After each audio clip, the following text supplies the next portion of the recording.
Hola cinéfilos, el día de hoy estamos con Mark Shapiro, director de Mercadotecnia y Gestión de marca de Laika, la casa productora de stop motion que creó Coraline y Paranorman. Mark, thank you very much for having us today. I'd like to start by asking, you've had a lot of experience working in brand development for a vast array of companies, including Nike. What was it about Laika that inspired you to join the team in 2007? Thank you for having me here. What I loved about Laika was its independent entrepreneurial spirit. It was a young company starting again, although it had a history, but it was starting with the new entertainment, with new films.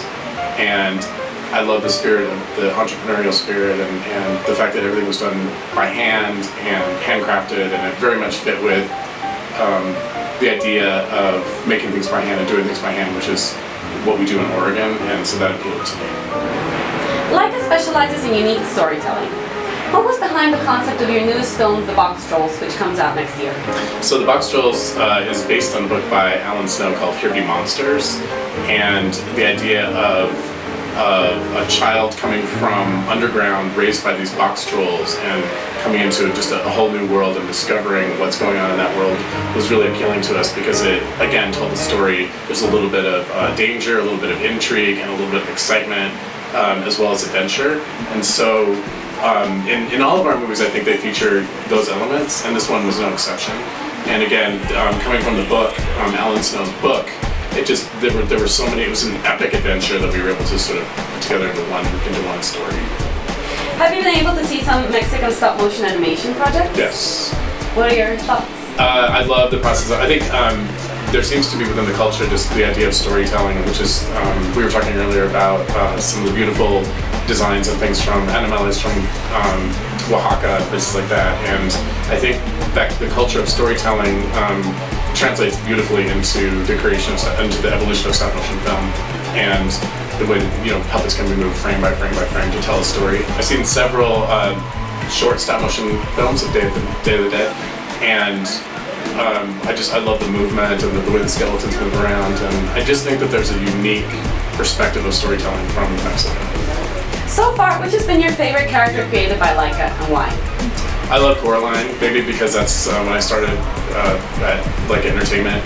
I think she's smart, she's sophisticated, she's brave, but she also shows signs of understanding who she is as a character, and she builds as a character, and I just love the look of her. But I also think, again, it's important to know the evolution. Things have changed so much between Coraline and Boxtrolls, and as we move along, I continually love different characters because of the way that they're developed. And speaking of Coraline, I see you brought her along with you. Yeah, I have Coraline here, and obviously, yes, of course.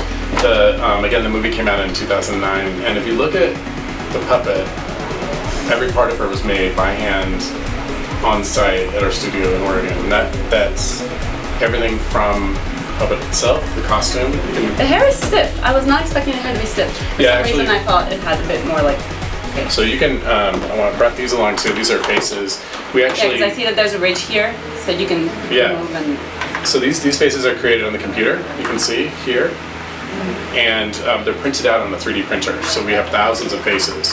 So for instance, I'm going to have you change your face. There's that, and if you just carefully move the nose down, but yeah, just like that. Oh wow. And you can take it out, and you'll notice on the back of the face there are magnets that hold it onto the puppet. That's it. So we printed thousands of faces. And how do you decide whether you do a full face like Norman or a half face? It depends on the expression. So when we figure out the blocking and what the scene will look like, and actually go through the entire script and make sure everything is very precise, so we know exactly which facial expressions will need to go with which puppet. You have more ability for different facial expressions when you use two, obviously. Yeah. And so like one face has less, as you can't use it as much. But so for the most part, we try to do two. That way you can play around with the different styles and different expressions. So it sort of is dependent upon what the script calls for.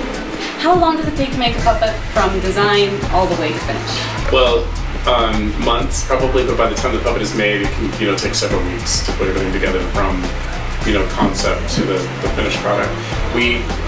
Our department, the puppet department, is the largest department of the studio, so and they work together on so many different projects and sort of understand pace, but it can take several weeks from concept to final. Thanks again for your time, Mark. Yeah, thank you. Neil says.